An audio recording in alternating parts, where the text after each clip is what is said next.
Pronto. Então tá bom. Bom dia a todos, né? Nós vamos começar mais um estudo nosso do Evangelho de Mateus por Emmanuel. Hoje nós vamos fazer o Mateus 5:4, né? E a leitura preparatória, o Diego vai fazer para a gente, né? Que é Ouvindo o Sermão do Monte, que é um texto do Reformador, mas é da obra Refúgio, né? De Chico Xavier pelo Espírito Emmanuel. Então, Diego, faz favor para a gente fazer a leitura, né? Depois eu faço a prece inicial. Tudo bem. A leitura é do livro O Evangelho por Emmanuel, volume 1, Comentários ao Evangelho segundo Mateus. Ouvindo o Sermão do Monte.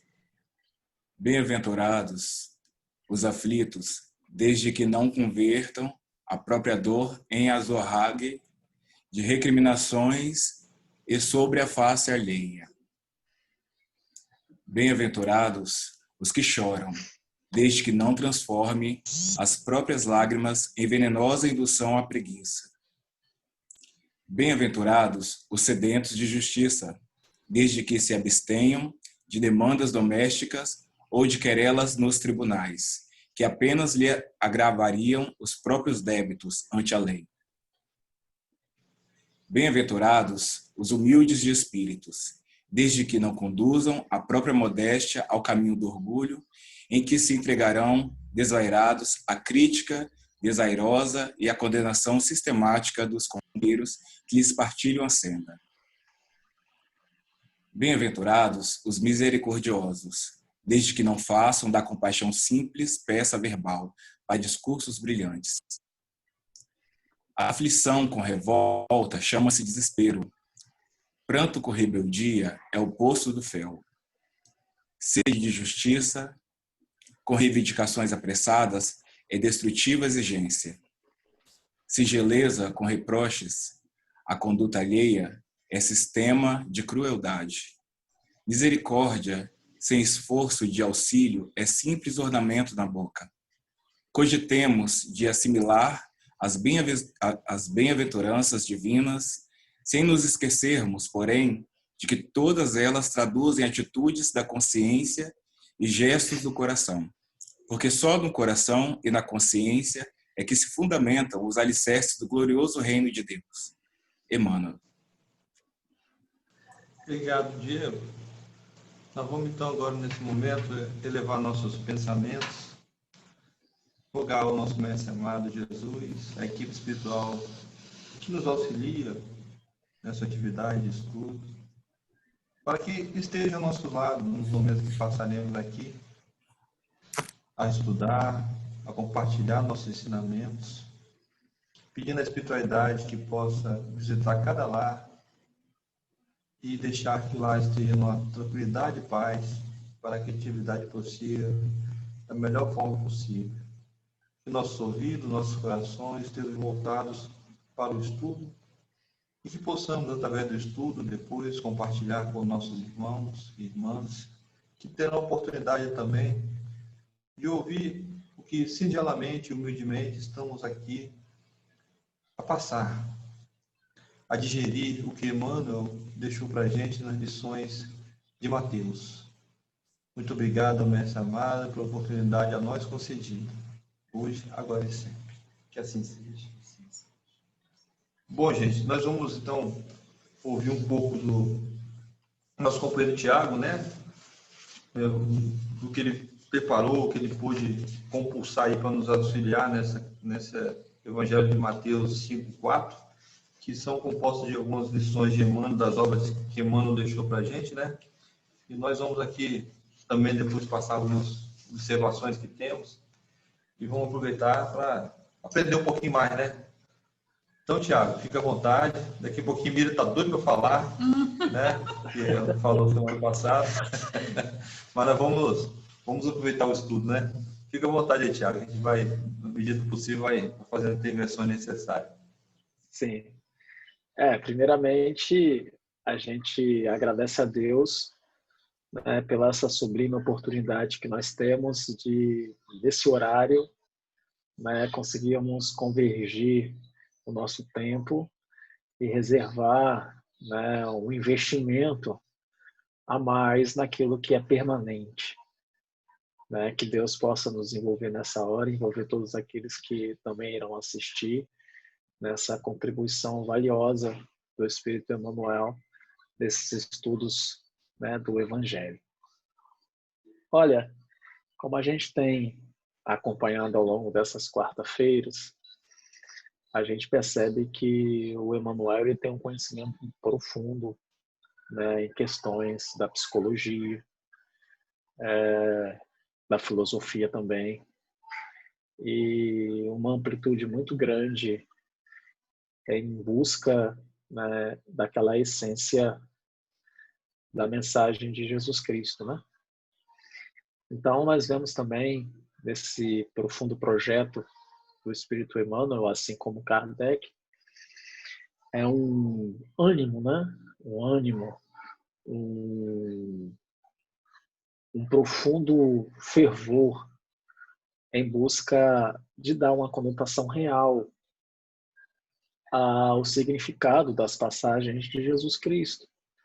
E nós sabemos que as nossas grandes dificuldades vinculadas ao nosso ego, ao nosso orgulho, à nossa vaidade, ao longo do tempo a gente praticamente tentou, né, colocar os nossos enxertos, a nossa maneira de ver, nessa mensagem gloriosa do nosso Mestre Jesus.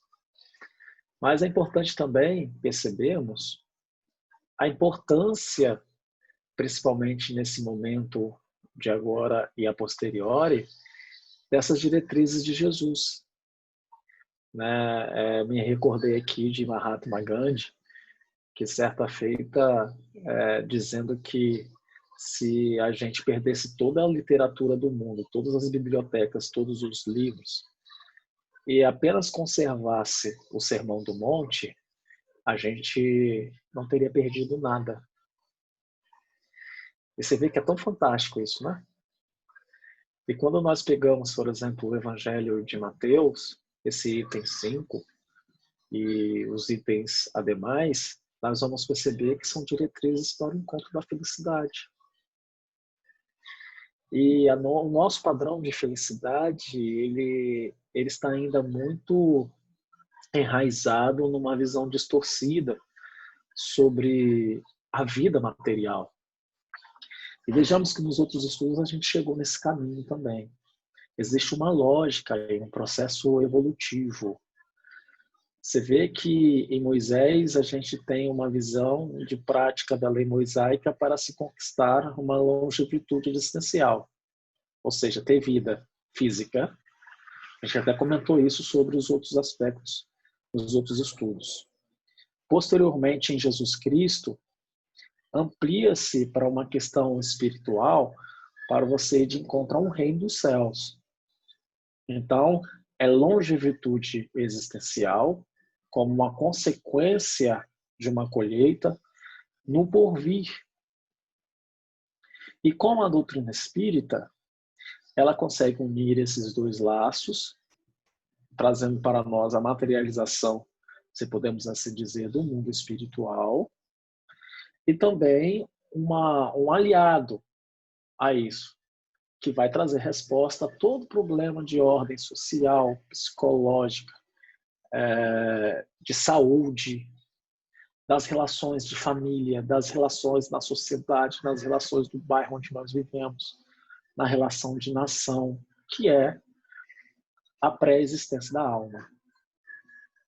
Então, são esses três pontos que precisamos convergir para conseguir entender as bem-aventuranças de Jesus. E vemos claramente que Emmanuel ele vai fazendo essa ligação. Porque, não sei se vocês já repararam isso, quando nós pegamos o Evangelho segundo o Espiritismo, Kardec não pegou assim as comunicações e foi colocando os capítulos aleatoriamente.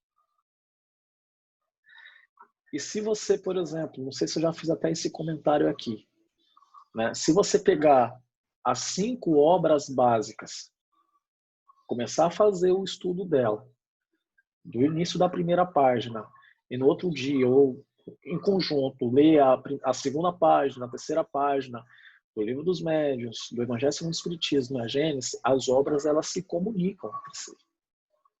É perfeito, Beato. Eu me recordo que nós fizemos esse estudo no Bezerra, eu até comentei com Miriam, nós terminamos as 5 obras básicas em 2 anos e meio. 2 ou 3 anos e meio, mais ou menos. E as obras, elas se comunicam. Então, no sábado, a gente lia o Livro dos Espíritos, parava ali 1 hora, aí ia lá, no outro sábado, lia o Livro dos Médiuns, parava ali, e aí ia fazendo o círculo das obras. Elas se comunicam entre si. É perfeito. Imaginemos você conseguir juntar 5 livros com... Não sei se foi o caso de Allan Kardec ter conseguido analisar praticamente 1 milhão de mensagens. Não sei. Mas se você, por exemplo, colocar 1019 perguntas e multiplicar por 10, olha aí quanto é que dá. Quantas perguntas ele conseguiu avaliar? Hoje você pode colocar num software de gerenciamento aí e fazer uma contabilização de obras. O Google faz isso, né? Você pode ter um programa que pode ler praticamente todas as referências bibliográficas, fazer união. Você tem software que faz isso. Agora você imagina Kardec naquela época. Tanto que ele desencarnou com aneurisma cerebral, né? De tanto raciocinar. E isso com o objetivo de trazer a essência máxima da mensagem de Jesus. Não poderia, dessa vez, ter enxerto do nosso personalismo. Inclusive do dele, se a gente pode dizer assim. Porque ele viveu na situação do catolicismo, foi perseguido pelos protestantes, entre aspas, pela sua visão na França Católica, na Alemanha, que era protestante, ganhava firmemente essa ideia quando ele estudou em Zurique, se não estiver enganado, na faculdade. Então, você tem ali um perigo e, ao mesmo tempo, um desacortinar de uma verdade bela que traz um significado para o indivíduo. Porque em todo momento da vida humana, o momento mais difícil é conseguir compreender a dor. Ninguém deseja sofrer. E existem dores que são evitáveis e existem dores que são inevitáveis. Essas dores evitáveis é até compreensível quando você colhe, né, a sua semeadura. Porque aí você entende, eu fiz isso mesmo, por isso que eu estou assim. Embora se entregue muitas das pessoas no suicídio inconsciente. Mas aquelas que você não consegue uma razão clara de se entender. E vemos assim essa comunicação entre os espíritos, porque a mensagem de Jesus, ela só ganha relevância e permanência diante da dor. Por que nós somos atraídos ao Mestre? Pelos fenômenos que ele prodigalizou? Por que nós transformamos com o Mestre? Pelas curas que ele realiza? Por que nós nos tornamos espíritas? Pelos fenômenos que nós conseguimos presenciar? Aí nós vamos encontrar, por exemplo, no Livro dos Médiuns, que o fenômeno não é uma situação relevante para que o indivíduo ele seja espírita. Pelo fenômeno ele é secundário, embora seja importante, porque é uma questão natural. Vejamos, olha o englobamento que nós estamos fazendo. Mas aí nós vamos entender, por exemplo, que Jesus Cristo curou vários indivíduos e muitos deles não seguiram nem se converteram. Mas o seu testemunho, ou seja, ele atraiu com a sua mensagem de paz, desacortinando ali horizontes para um novo mundo. Nós estamos falando de 2000 anos. Olha, 20 séculos. E cada vez mais vai se ampliando a mensagem e nós vamos mergulhando mais na sua essência e vamos sentindo paz, que é o que nós sentimos agora, só pelo fato da gente refletir em torno de um pedaço de um capítulo. 5:4, não é isso? Não é? Então, vemos, Jesus Cristo dá a diretriz, ele é um reformista, embora ele não negue a lei antiga. Se pegarmos ali o evangelho todo, nós vamos perceber que ele ia dentro dos templos, falava de Isaías, fazia apontamentos, potencializava o futuro, era perseguido, espancado, apedrejado, era expulso do templo. E logo quando ele é expulso do templo, ele continua indo de encontro aos pobres, discerrando então a sua doutrina. E logo depois de tudo isso, a mensagem então ela ganha sustentáculo, porque ele começa então a exemplificar e experienciar tudo aquilo que ele falou. Ou seja, o primeiro momento, todo o bem que ele derramou, todos aqueles então que receberam, nem todos, é óbvio, mas mergulharam na ingratidão. Na confiança delegada aos seus discípulos, nós vemos uma traição por algumas moedas de ouro.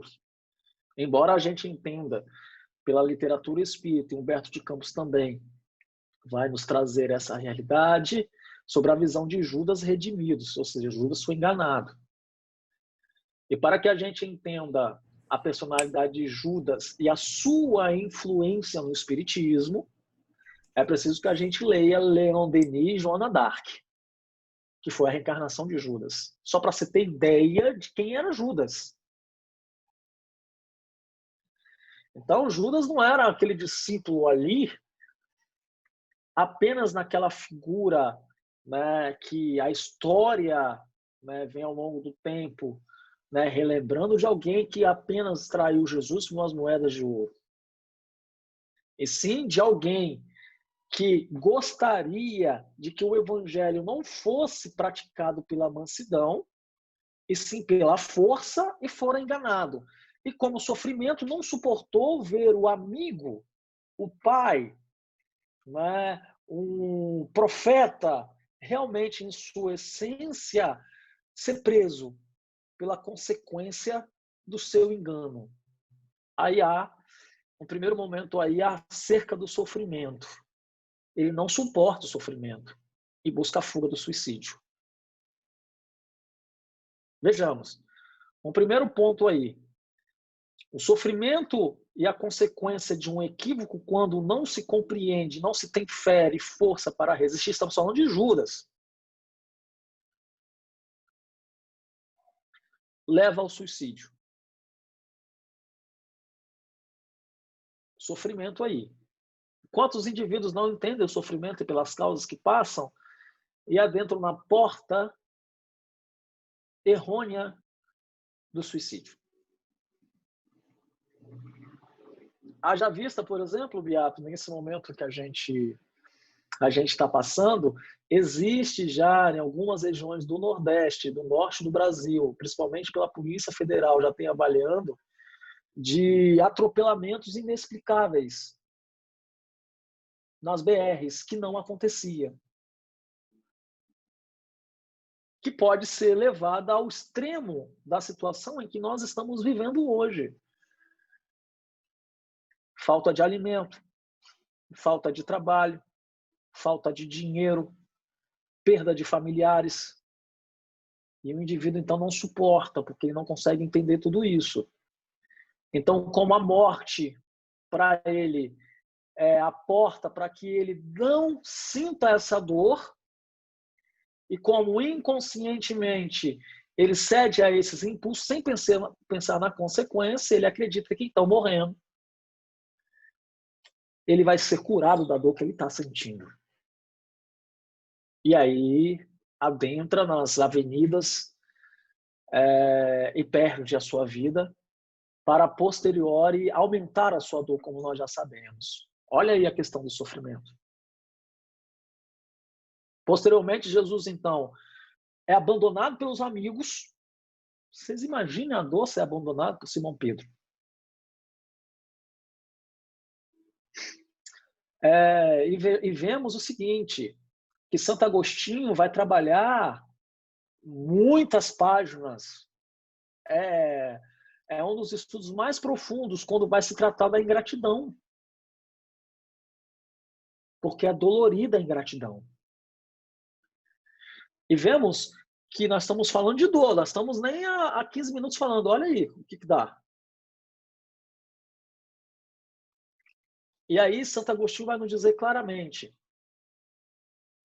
muitos de nós resistimos aos reveses exteriores, perda material, né? Abandono de pessoas que nós não temos laços, agressões verbais, até agressões físicas. Mas a ingratidão daqueles que nós amamos é extremamente difícil superar. E aí seria preciso, então, aliar o passado para conseguir entender os laços de antipatia. Olha como é que é profundo esse capítulo 5, versículo 4, hein? Ou seja, os espíritos eles vão, então, caminhando para a parte moral. É preciso que a gente pegue essa essência de Jesus, ou seja, ele vai exemplificando isso. Ou seja, muito de nós, se não formos aqueles que darão vazão aos escândalos, porque Deus tem a sua forma de aplicar a lei de causa e efeito, não precisa de instrumento, seremos aqueles que iremos receber isso. Ou seja, às vezes o interesse material se opõe aos laços de confiança. Como você vai lidar com isso? Jesus foi lá e lidou com Judas. E haja vista depois num poema profundo, vejamos só, num poema profundo de Maria Dolores nas mãos de Francisco Cândido Xavier. Olha como é que é complexo essa situação psicológica e espiritual. Temos um poema do resgate de Maria a Judas. É a coisa mais linda. E na informação desse poema, nós temos uma encarnação de Maria acolhendo a Judas como filho. É o que está escrito lá. Ou seja, você imagine ser responsável diretamente pela morte do seu filho. E você, como ser espiritual, acolher aquele indivíduo no ventre. Então, nós estamos entrando numa situação de compreender a dor e como você conseguir vencer a dor abrindo oportunidades para a redenção. Esse capítulo dá muito o que se falar, sabe? Que a gente não entrou nem na primeira linha. E depois nós temos o abandono dos amigos pelo medo. Ou seja, imagina a situação de Pedro. Pedro amava Jesus e deu prova disso. Mas o medo entre vencer a morte, ter a família perseguida e entrar dentro de uma prisão, ele preferiu, naquele momento de vacilação, ceder. Não, eu não conheço Cristo. E aí você tem um outro processo, que é a dor que você está vendo pela colheita equivocada e a semeadura que você fez pelo momento de vacilação e como você levantar. E como você levantar. E, posteriormente, você de frente para a multidão. Imaginemos você trabalhar 2 anos, foi praticamente isso, 2 anos, se eu não estiver enganado. De trabalho constante. Jesus era expulso do templo e já continuava trabalhando ali, ia para o monte, orava, chegava do monte, se fortalecia energeticamente, buscava as orientações que tinha que aplicar e logo, em seguida, intenso trabalho, intenso trabalho, intenso trabalho. Se fosse escrever tudo aquilo que Jesus fez, não teria livros que daria conta. E ele não escreveu nada. E a posteriori, você está preso na justiça,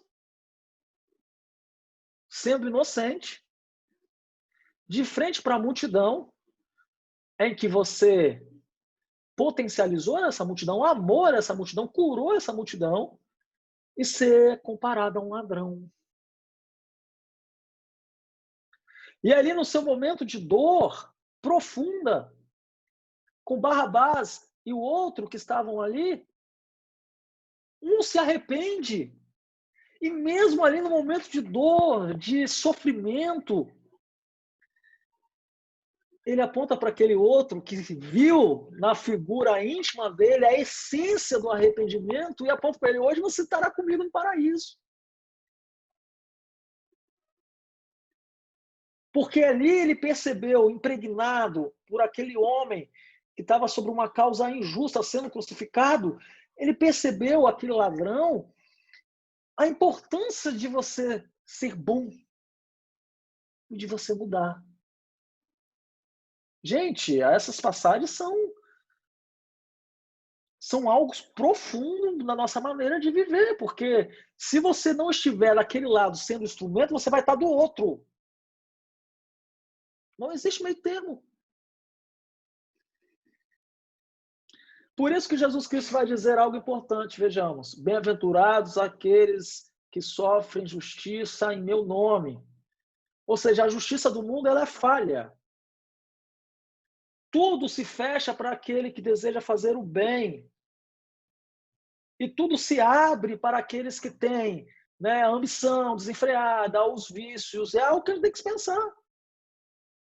Dou um exemplo para vocês aqui. Você ligar para um amigo agora para marcar um churrasco de noite, nada contra churrasco, eu adoro, tá? Vai chover de gente. Agora liga o seguinte, arruma uma cesta básica aí, uns R$5 para comprar um cobertor de morador de rua, né, um leite para não sei quem, as portas começam a fechar. E aí você percebe toda essa movimentação que a gente precisa fazer. E aí Emmanuel vai apontar isso. E vejamos, no Evangelho segundo o Espiritismo, há uma forma didática dessa evolução. Kardec, então, vai inserir essa parte do Evangelho segundo o Espiritismo para a gente entender. 10 minutos, né? Aí vai dar continuidade rapidinho e fechar nesse bloco. Então, ó, não vim destruir a lei. Olha só, hein? Vou até pegar aqui para não deixar passado. É estrutura psicológica, racional, lógica, para você chegar a um objetivo. Não vim destruir a lei. 1. Meu reino não é deste mundo. 2. Há muitas moradas na casa do meu pai. 3. Ninguém pode vir ao reino de Deus sem nascer de novo. 4. Aí, o mais longo. Pode pegar lá e analisar. Qual o capítulo mais longo do Evangelho segundo o Espiritismo? Bem-aventurados aflitos. Por quê? Olha aqui, ó. O capítulo mais curto, são 3 páginas. Capítulo 6. Ser consolado. Olha o tamanho para você entender a dor. E olha o que você precisa fazer para você se sentir consolado. E é mais fácil você fazer o primeiro do que você fazer o segundo. E o segundo ele é mais simples. Olha aí. Então, quando Emmanuel faz o apontamento sobre a questão dos bem-aventurados aflitos, nos abre profundas reflexões para que a gente consiga entender.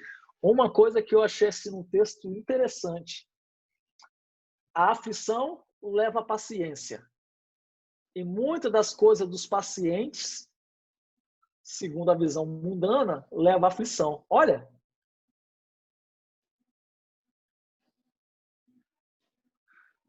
essa troca que Emmanuel diz é o seguinte: como é que está a sua vida? Não, a vida está tranquila, será? Aí você vê a vida daquele que está passando por dor, desempregado, lutando, falta recurso, falta não sei o quê, e vai gerar para ele o quê? O Espiritismo não faz apologia às dificuldades, não, tá? Mas está dizendo que o mundo é passageiro. Não é permanente. Então, o indivíduo ele quer sair da dificuldade, mas pelos olhares físicos da matéria e não pelos olhares espirituais. E, na verdade, ele deveria ter o olhar. E quando Emmanuel nos traz essa lição, nem todos que passam pela dor é bem-aventurado. Então, a gente precisa ter um olhar a respeito do sofrimento. E é uma questão que a ciência também traz para a gente. Porque enquanto você não saber lidar com a dor, no seu inconsciente, na visão junguiana, enquanto você não olhar para a sombra sua, a sua vida vai ser repleta de dificuldade. Porque é uma questão de lei de causa e efeito. Então, há dores oriundas dos nossos processos reencarnatórios. Há dores que nós escolhemos ter pela nossa invigilância. E há também uma dor evolução. Não se evolui senão, eu estou olhando o tempo aqui, não se evolui senão, na visão do Emmanuel, e eu concordo, a não ser que a gente pode discordar, tá? Ninguém é obrigado a seguir, não. Mas pelos parâmetros que a gente vê em todas as áreas, em todas as diretrizes, em todas as experiências, a gente percebe isso. O jogo de futebol, qual que é o jogo melhor, que dá o sabor da vitória? Quando o indivíduo está expulso, aí tem um pênalti, o outro vai lá, defende, né? E tem aquela exacerbação da questão física, né? E fica naquela emoção, e ali vai falar uma coisa pueril. Agora você tem aquele jogo, não tem graça. E aí o sabor da vitória ela é maior, porque teve dedicação, teve firmeza do pensamento, onde as regras ali, já o esquema tático já não funciona mais. E aí os narradores dizem assim, agora é pela emoção. Essa é a fase que nós entramos. Não adianta você falar a vida depois da morte, a pré-existência da alma, os bons espíritos vão estar ali contigo, porque é contigo lá dentro. É o momento do vamos ver. A linha é a mesma. E aí nós vamos entender quando Emmanuel nos diz, não existe essa aproximação com Cristo a não ser pelo suor da epiderme e pelo escorrimento das lágrimas. Será que Emmanuel era masoquista?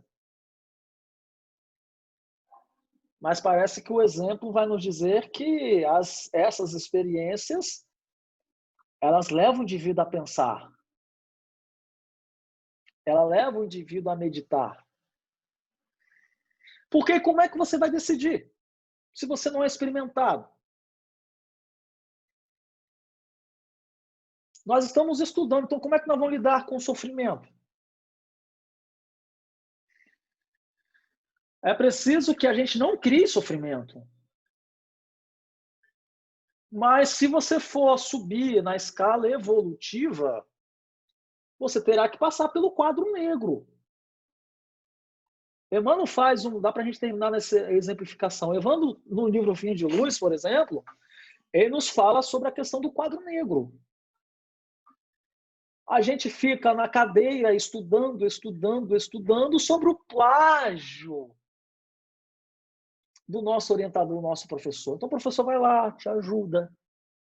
Não é? Você copia dele, fala, mas essa forma tal, né? Essa orientação assim. Ele vai lá, te ajuda no caderno, apaga, você refaz.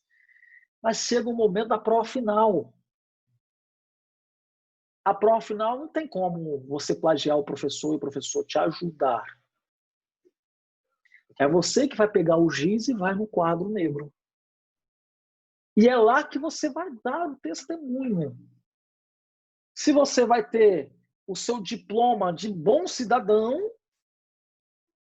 ou se você vai ter que refazer a lição. Agora eu pergunto aqui pra gente, nós estamos indo para frente ou estamos refazendo a lição? Há quanto tempo nós estamos refazendo a lição?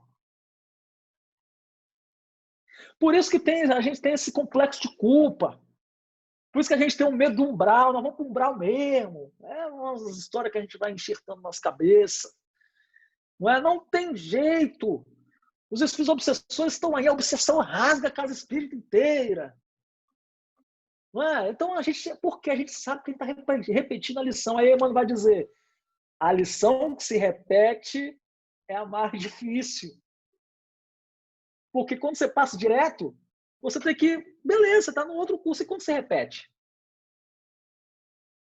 Tá. Então, a gente vê dentro desse aspecto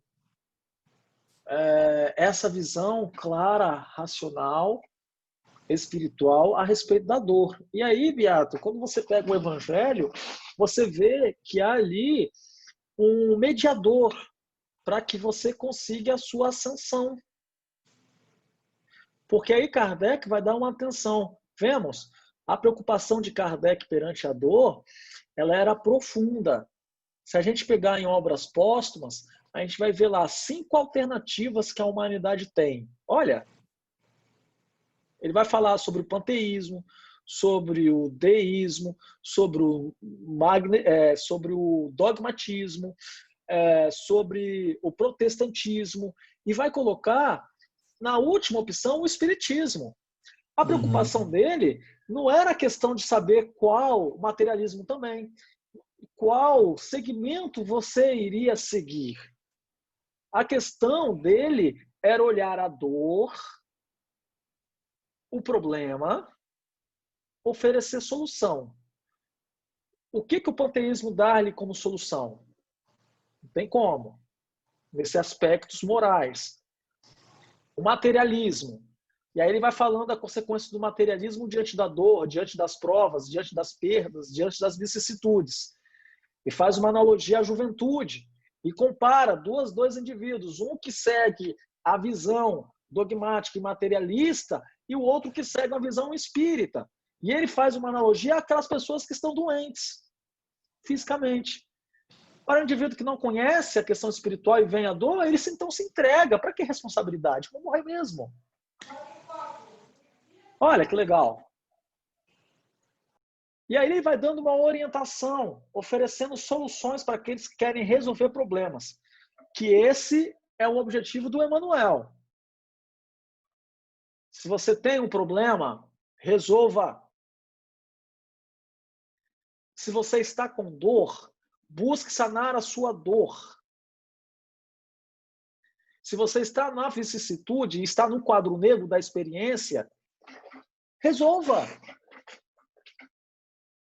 Para que você seja bem-aventurado na colheita, porque você está passando pela prova ou pela consequência de um ato equivocado. Então, nesse primeiro momento, é preciso que a gente fixe uma observação para aqueles que vão estar nos ouvindo. Embora haja a consequência do tufão dos equívocos, há sempre uma maneira de se redimir, de recomeçar.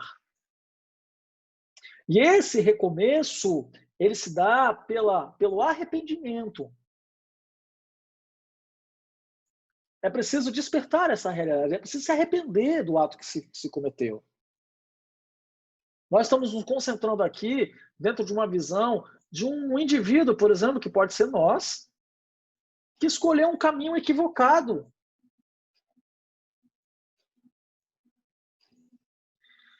E tenta se redimir. E isso não dependerá, algo importante, tá? Da aprovação daqueles que estão em volta e nem do apoio. O apoio vai vir de cima. Esse é um ponto.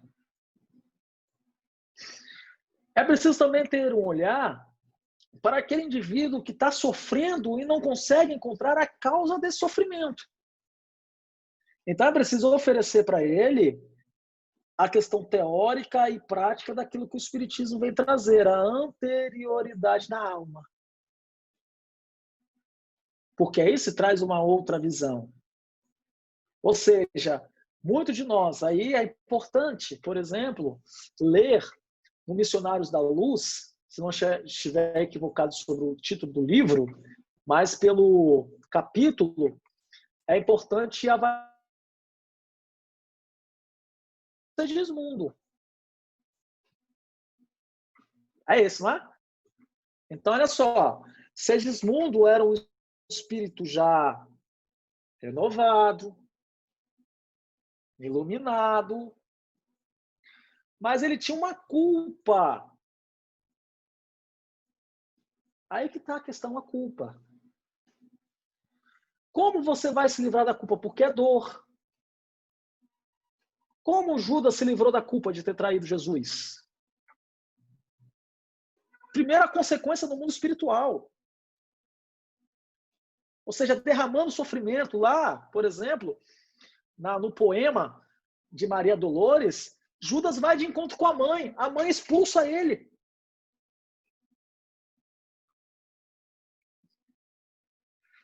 E depois ele prepara o caminho para o Espiritismo chegar. Judas é responsável pelo Espiritismo. Porque era preciso pacificar a França, libertar a França, para que a bandeira da liberdade, igualdade e fraternidade movimentasse o anseio do seu povo para que então a mensagem de liberdade chegasse. E para que hoje a gente estivesse aqui. As lembranças, como diz Humberto de Campos, no Contos e Apólogos, se eu não estiver equivocado, é muito livro, tá? Que Judas é inacessível. E ele nem compreende isso, naquela situação da malhação do Judas, que até eu, quando era criança, fazia. Não é? Hoje perdeu a moda.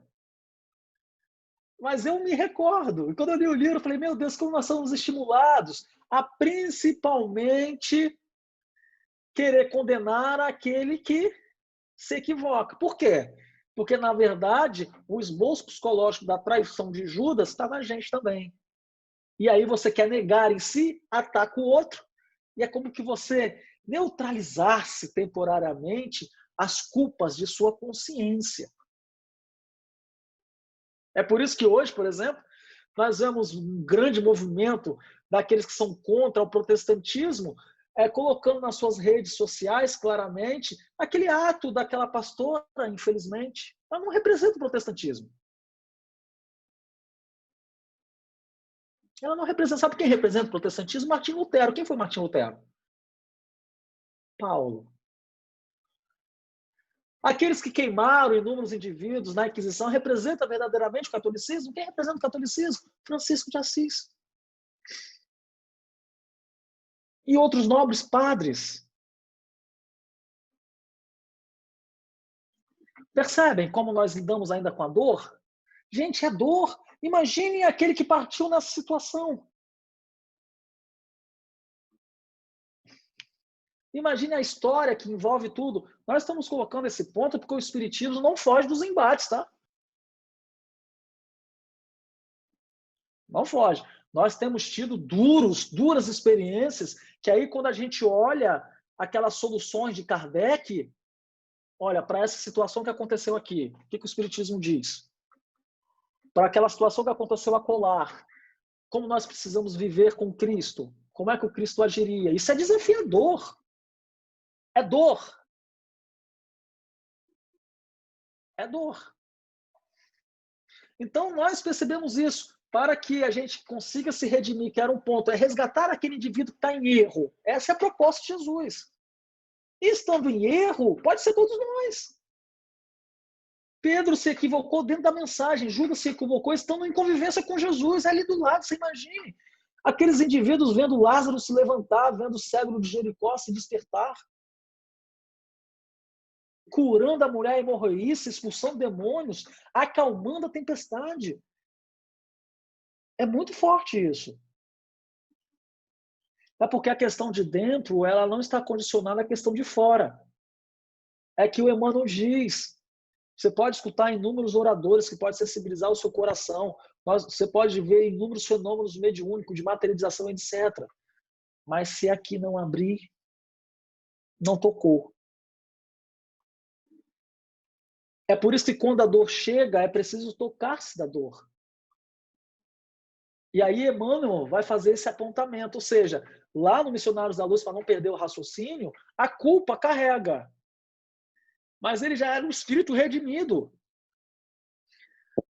Mas para ele conseguir enxergar lá na frente esse estado de felicidade, ele precisava passar por aquilo. E o que estava escrito lá, para quem se lembra? Aos 33 anos ou 32 anos, quando ele chegasse aos 30 e poucos anos, ele teria um infarto, que seria análogo à bala, do tiro que ele deu no homicídio do seu pai. Do seu pai na encarnação ali, naquele momento. Ou seja, eram pessoas ligadas a outras experiências que, por algum motivo, um cometeu o ato de homicídio com o outro. E aí, já, olha só, hein? Já no plano espiritual, se aproximando da reencarnação, Segismundo sentia antipatia, quer dizer, o pai sentia antipatia para com Segismundo. Agora imagine qual seria o processo do pai se Raquel engravidasse. Olha aí as consequências, olha o aborto. Voltamos para um tema central, né? Ou seja, quando o espírito, quando um espermatozoide fecunda o óvulo, etc., pela lei divina já tem um espírito ligado a ele. Como é que vai ficar esse espírito? E aí Alexandre tem uma conversa com Segismundo, com o esposo de Raquel, me fugiu o nome dele agora, Adelino, não é um nome comum, né? E aí, olhem, Raquel sai do corpo em volta dos seus familiares desencarnados numa luz profunda, era alguém que ia dar vida. E Segismundo apresenta-se novamente para o Adelino como se fosse um mendigo a implorar perdão. Alexandre aponta em Jesus e olha que tinha um filho. E esse filho, de 6, 7 anos, influenciado por Alexandre, convida a família ao evangelho no lar. Se apresenta à frente de Adelino e diz assim: papai, eu sei orar. E hoje eu vou pedir por você, faz uma oração singela que toca ele. Olha aí a oração entrando de novo. E aí, antes de dormir, ele repete. Pode falar. Você me permite, só para aproveitar a oportunidade, você falou uma coisa muito importante nessa fala do livro, né, do André Luiz. Por que eu estou falando? Você falou uma coisa interessante. Nós espíritos, não podemos fugir aos debates, né? As questões que estão no nosso dia a dia. E por coincidência, mas não é coincidência, nós estamos estudando, eu e Emílio fazemos o evangelho lá nas quarta-feiras mais cedo. E nós decidimos reestudar, né, na realidade, essa obra de André Luiz.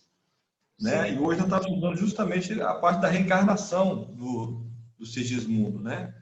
E achei muito interessante, porque quando você falou da situação do Adelino, né?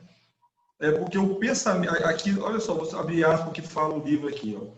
O pensamento envenenado de Adelino destruía a substância da hereditariedade, intoxicando a cromatina dentro da própria bolsa seminal. Né? Sim. E mais à frente, né? Entendeu? Mais à frente, fala da dificuldade que a espiritualidade tem, nesses casos, para trabalhar essa questão da reencarnação. Aí eu estava falando com a Miriam, né? Falei, Miriam, olha só que interessante, né? Eu falei para ela assim, a gente está esse tempo todo questionando a situação do estupro ocorrido pelo tio em relação àquela criança. Nós somos contra o aborto. Mas nós fazemos palestra, nós temos que ter argumentos necessários para a gente falar o porquê. Né? Então, veja bem, tem ou não tem um pensamento destrutivo numa situação de estupro? Tem, isso dificulta a própria parte reencarnatória. Isso não quer dizer, né, que nós assim, tem que fazer aborto ou não. Nós sempre somos pró a vida. Mas ela tem consequências quando ela não é com base que o próprio livro fala, no amor, né, no afeto, no carinho. É essa que é a questão essencial que gira em torno do sexo, por exemplo. Não pode ter pensamento destrutivo. Então, eu achei muito apropriado o que você falou, por isso que eu pedi a intervenção, só para Não, citar pode... isso para nós espíritas, né? Se eu não tiver enganado, é porque a gente fez esse estudo na semana passada sobre os mensageiros, que vai falar sobre a glândula pineal. A glândula pineal e a sua ligação com a sexualidade, a regulação da sexualidade até a adolescência e até a idade madura, e o canal. Depois pesquise lá, que vai vincular muitas questões sobre a sexualidade. Mas nesse caso, por exemplo, a gente não está querendo nem condenar a vítima, mas nem ser fundamentalista. Mas aonde está Deus nessa situação? E se há uma fecundação, que prova difícil daquele espírito que se vinculou ao feto? Ele se vinculando ao feto, qual seria a proposta? Voltar ou nascer? Nós estamos falando que eu tenho que fazer, não. Lá no livro dos Espíritos, tem muito bem as questões quando o aborto ele é permitido. Risco para a mãe. Aí a cada caso é um caso. Nós precisamos acolher. E aí a gente não tem condições de julgar. Esse é o principal princípio. Mas se avaliarmos sobre a lei da reencarnação, é preciso também olhar o passado, o presente, como a situação vai se resolver. O espírito retornou. Não sabemos qual será a sua consequência, mas olha aí a reencarnação do Segismundo. E para se ter ideia, por exemplo, eu já tive situação da nossa terceira filha aqui aparecer na nossa reunião mediúnica. E sem contar para minha esposa. E aí, conversando com ela diretamente, sem um médium saber, porque nós tivemos um sonho antes com alguém que pedia para nascer. Ficamos de boca fechada. E sabíamos que era homem, se apresentava como homem. Olha aí o estudo mergulhando nisso aí.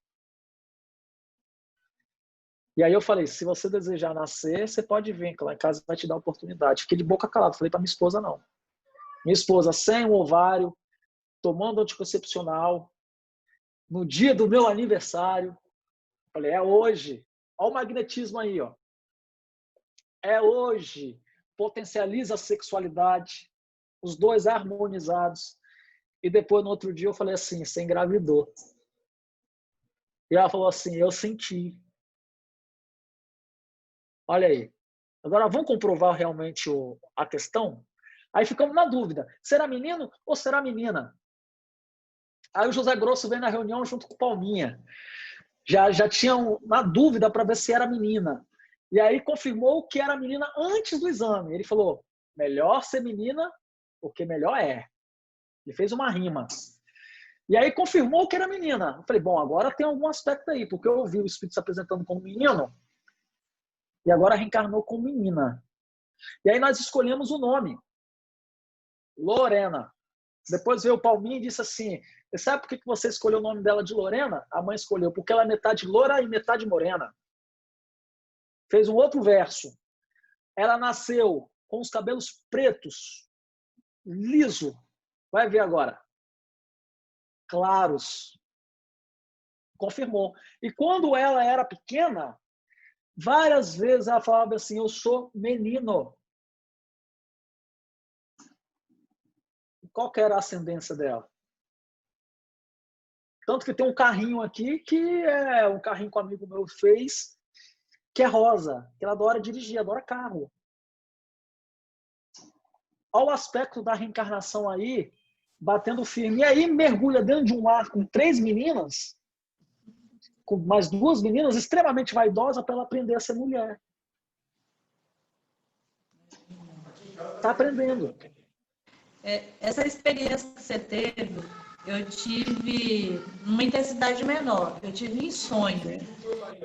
Eu falei com minha filha que ela... Não, eu tive um sonho com um menino e esse menino ficou na minha cabeça o dia inteiro, né? Aí eu falei com minha filha, você tá grávida, né? Não, mãe, não tô não. Eu falei, você tá grávida e vai ter um menino. Aí passou uns dias, ela fez o exame, estava grávida, e mais à frente ela fez o exame de ultrassom e era menina. Quer dizer, eu não tenho assim, a visão, mas em sonho foi apresentado para mim. Minha mãe, na época, era viva, e ela falava que tinha um menino moreninho em volta de mim o tempo todo, rindo e brincando, fazendo gracinha para mim. Ah, ele aí. Ele aí. Vive no meu pé. Mas é assim, né? É muito bom. Apesar de não ser a situação ideal que a gente gostaria que fosse, né? Mas Sim. aí com saúde, tá aí, né? A gente fala que atrapalhou um pouco a vida da filha, a vida escolar e tal, mas, né? Mas tudo vai se ajustando dele, apesar da gente, as coisas vão se ajustando. Mas veja, tudo isso vai se ajustando à questão da aflição. Porque Segismundo se encontrava aflito do lado de lá. Porque carregava a culpa. E aí há uma situação clara. Porque aos 30 anos, teria ou não um infarto. Dependeria claramente da sua conduta. Pena que a gente não sabe o que aconteceu. Não é? Porque aí, né, teria que reescrever o livro, né? Chico teria que estar aí antenado ainda. Mas vejamos, o infarto ele ocorreria dependendo das escolhas que Segismundo faria enquanto estivesse encarnado. Ou seja, teria uma probabilidade de ele se equivocar. Né? Emmanuel fala sobre isso. Nós somos uma multidão de pensamentos, de consequências, de impulsões. E aí vai entrando sobre esse processo que o próprio Emmanuel nos traz diante da aflição. Ou seja, a relação de Segismundo com o pai deveria ser muito conturbada. E aonde estaria a solução? Na compreensão. E se tivesse a dor do infarto, aonde estaria a compreensão? Olha, eu tenho amigos aí recentemente que até relatou para a gente, acabei de fazer o exame, um mês antes eu fiz tudo da artéria, de tudo, da coreótica, sei lá, todo o exame, nada, tudo limpo. Um mês depois infartaram. Então, a dor que vai chegando. Agora, a importância no estudo é que Emmanuel vai dizer, nem todos aqueles que passam pelo sofrimento é bem-aventurados. Porque quando o sofrimento surge, é preciso, então, ir de encontro a ele e superá-lo. Aí que está a grande questão. Mas superar com quais ferramentas? Com quais padrões? Com qual sentimento? E aí, Beato, vou até aqui ó, no nosso textinho aqui que ele fala de convivência. Olha, ele diz isso. Não é difícil encontrar entre os nossos irmãos do mundo aqueles que, embora sofredores, não se catalogam entre os bem-aventurados, aos quais Jesus se referiu. Não é porque você está sofrendo que você é bem-aventurado. Por isso que, no Evangelho segundo o Espiritismo, acerca do sofrimento, Kardec delineou, junto com os espíritos, um dos maiores capítulos para se estudar. Porque antes de você falar que foi problema de encarnações anteriores, que são expiações, é preciso olhar as causas atuais das aflições. E as causas atuais, elas estão ligadas na nossa vigilância de ser. Nem toda doença ela vem do passado, ela é do presente. Né? Nem toda perda material ela vem de uma situação que você deveria mesmo perder. Na grande maioria das vezes, a sua ambição desenfreada. Né? Grandes conflitos de relacionamento estão naquilo que os benfeitores amigos disseram lá nesse capítulo, a suscetibilidade da personalidade. Às vezes, no atrito, se você freasse mais, fechasse mais a boca, não iria se estender a uma situação de litígio. Então, isso tem nada a ver com o seu passado. Não tem nada a ver com obsessão. É óbvio que dentro desse período aí, há ligações mentais por escolha sua. É por isso que no capítulo que vai nos trazer, nas perguntas 459 adiante, Kardec vai trabalhar isso. Como você vai saber quais são os pensamentos dos benfeitores e daqueles que irão ser os influenciadores para o mal? Né? Kardec vai dizer. a grande maioria, quando é seu pensamento, ele vem por impulso. Mas na grande maioria das vezes você não consegue perceber quem são os bons e quem são os ruins, porque senão você não teria liberdade para obrar. Mas aí, em cima de uma má influência, Deus coloca sempre um bom gênio, para que, diante dessas duas influências, você escolha quem você vai atender. Acolher, quer dizer. E aí entra essa situação. Porque aí, numa situação de consolo, que é você entrar nessa situação de consolo e você superar o sofrimento, você precisa de uma condicionante que está escrito no Evangelho segundo o Espiritismo. Capítulo 6. Que é você aprender com Cristo a brandura e a humildade. Ou seja, nós voltamos de novo do estudo anterior, orgulho e egoísmo. Então, o orgulho e o egoísmo, ele é a razão do seu sofrimento. E aí Leão Denis vai nos dizer isso também. Quanto mais você vai sendo um espírito brando, exercitando a sua humildade, exercitando a sua fé, a consequência das suas emoções, dos seus pensamentos, de suas atitudes vão redundar o quê? Numa vida mais feliz e mais tranquila. Uma vida muito difícil pode ser o orgulho sendo ferido. Ele precisar ser ferido. E na grande maioria das vezes você que escolheu. Como diz o Cura d'Arte, no capítulo falando sobre a doença no Evangelho segundo o Espiritismo, uma mulher cega, um homem cego nessas reuniões. Se eu te conceder a visão, na maioria das vezes a visão pode ser, então, o motivo da sua queda. Então, às vezes, você vem cego porque você pediu para te preservar no seu íntimo. E você trabalhar o seu interior, olha aí. Então, será que é uma aflição que vai redundar no mal? Não. Mas vai depender de como você vai ser e de como você vai lidar. Então, olha, o Emmanuel vai dizer, cuidado com a rebeldia. Principalmente quando nós estamos com o nosso coração ferido, magoado. A gente precisa ter muita atenção com aquilo que a gente fala. Porque aquilo que a gente fala é o que está cheio o coração. E como nós não temos ainda uma vigilância para avaliar aquilo que nós estamos sentindo e pensando, quando nós somos feridos, nós passamos por uma causa injusta. Achamos que ela é injusta. E aí eu vou fazer até uma referência a um texto belíssimo do Emmanuel, que está no livro Estude Viva, falando sobre o perdão e nós.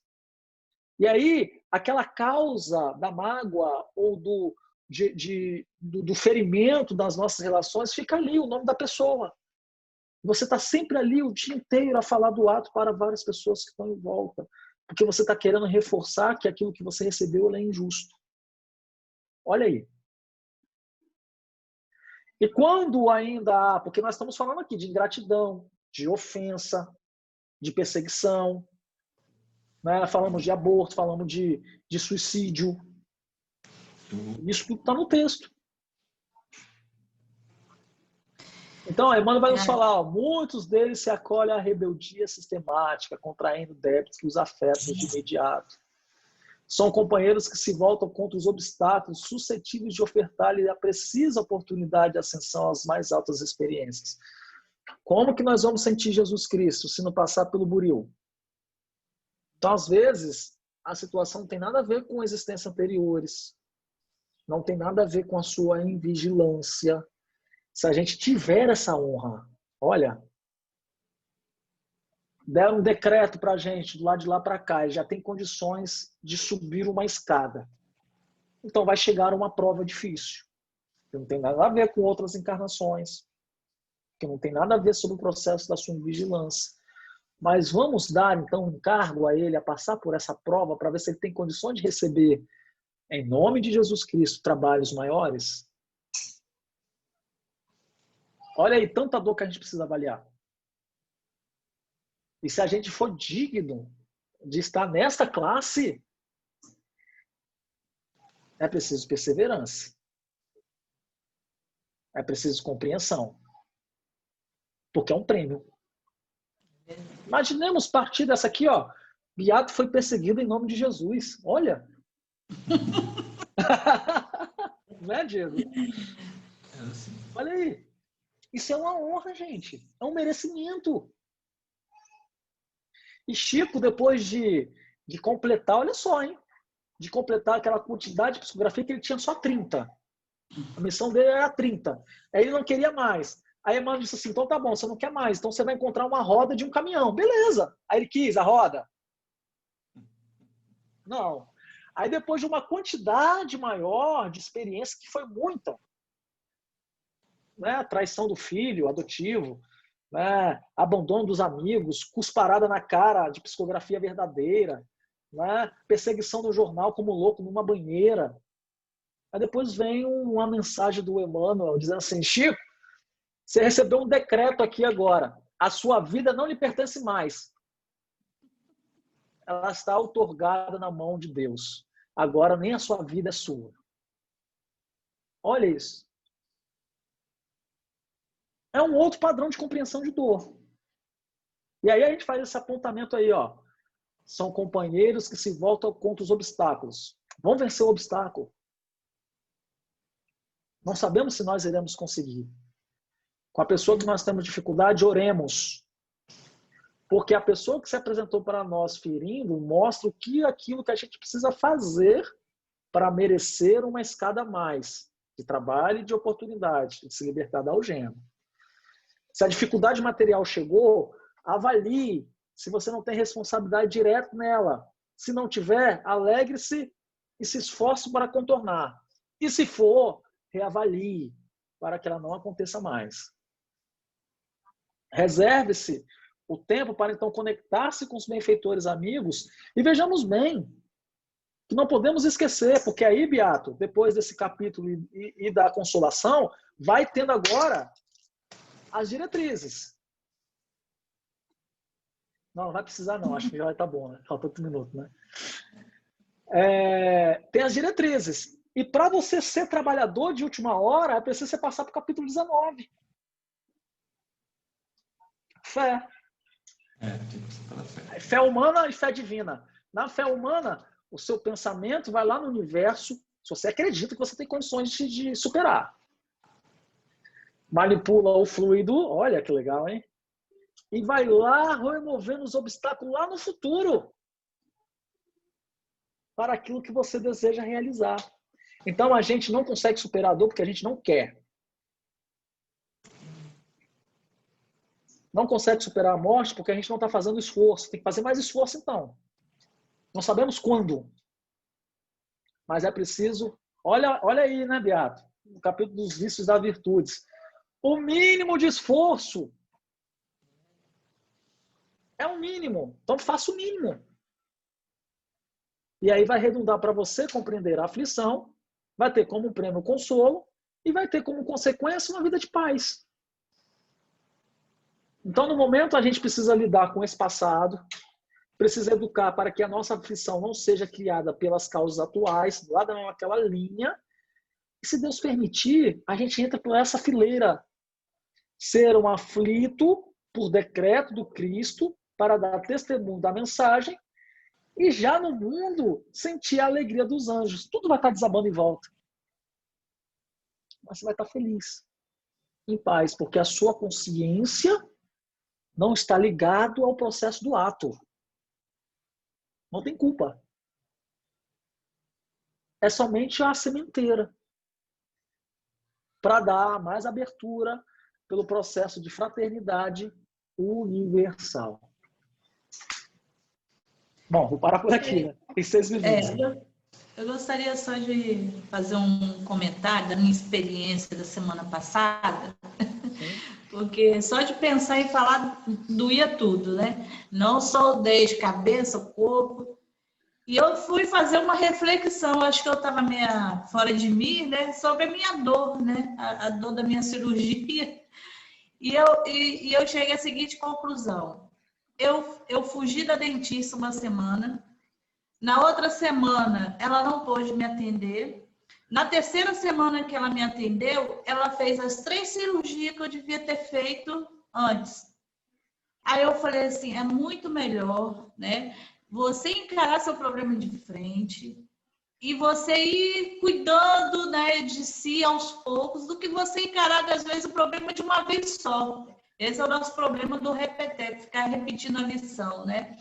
E ela mesmo falou para mim, Miriam, eu vou fazer a cirurgia logo, porque você gosta muito de fugir. Então, eu vou te pegar, já que eu estou com tempo hoje, tá tranquilo, vou fazer. Só que a recuperação é muito pior, porque tá tudo doendo, né? Ia doer só um lado, se eu fosse no dia marcado certinho, né? E a gente faz muito disso. A gente sempre está deixando para depois, né? Isso só vai piorando, né? Pode ir. E aí você vê que às vezes uma dor dessa, como está escrito lá, poupa o quê? Séculos e séculos e séculos de próximas encarnações sofridas. Aí os espíritos vão dizer, abençoe a dor que você está recebendo. Porque é nessa existência. Então a gente tem oportunidade agora. Não é? E nesses textos todos que eu te enviei, né, Diamante, foram 13, né? 13 textos, né? Ele tem um específico que é o remédio, né? Sim. O remédio, né? Quem depois puder ler ele com calma. Eu fiz um estudo acho que é Meu Mundo, acho que é Minha Família, Meu Mundo e Eu, um negócio assim que é de Camilo e de Raul Teixeira. Falando sobre a responsabilidade da esposa com o marido, que a gente vem, né, naquele intuito de auxiliar, né, ele na jornada dele. E ele vem para me auxiliar também. Mas quantos que não ouvem a esposa, né? Quantos que também não ouvem o seu marido? Os filhos também vêm para nos ajudar e a gente não dá ouvido, porque às vezes é filho, não sabe de nada, eu sou mãe, eu sou pai, entendeu? Eu estou na minha razão. Então, a família é um auxiliando o outro. Então, a gente precisa mesmo dar ouvido, né? É igual você falou, acolher, né? Tratar com amor.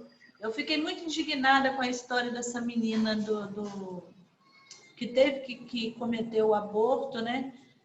Pelas pessoas gritando lá na porta do hospital, chamando de assassina, né? Se eu tô a favor da vida, não a favor de todas as vidas, inclusive a da menina, né? Então a gente tá, além de julgar, eu falo, a gente já está condenando, né? Esse não é nosso papel. Né? Nosso papel é acolher com amor. Se for nos dada a oportunidade de uma conversa, de acolher aquela família, explicar, mas a decisão é da família, dela, não cabe a nós. Né? Cabe a nós unicamente uma palavra, amar. Então, isso. E a gente tem esquecido muito disso, principalmente na Casa dos Espíritos. Infelizmente, a gente vê a gente cometendo os erros do passado, né? Criticando, julgando, condenando, né? A gente foca só numa vida e esquece das outras, né?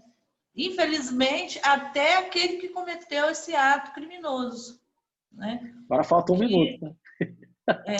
Infelizmente. Vou deixar o Beato falar aí. Deixar o Diego. Vai cortar. Você tem alguma impressão, alguma coisa a comentar, trazer para a gente? Ou... Acho que vai ter que gerar um outro link, né, Diego? Se tiver.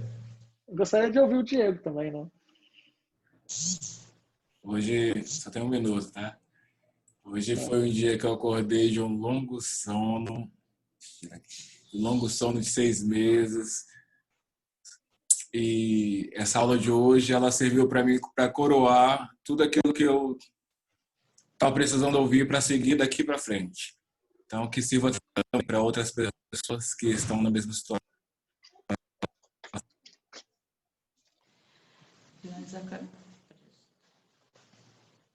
Travou um pouquinho, Diego? Travou.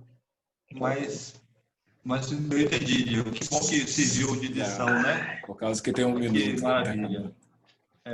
Eu fechando aqui agora, porque o tempo é curto, né? Mas não vai precisar de outro link não, porque nós esgotamos praticamente, graças a Deus, tudo. Mas só para fechar, antes da prece de Miriam, mesmo que caia, o César Berg, né, ele está escrevendo sobre a obra de Emmanuel, deve publicar recentemente o livro dele, que ele conta a trajetória de Emmanuel com o Chico.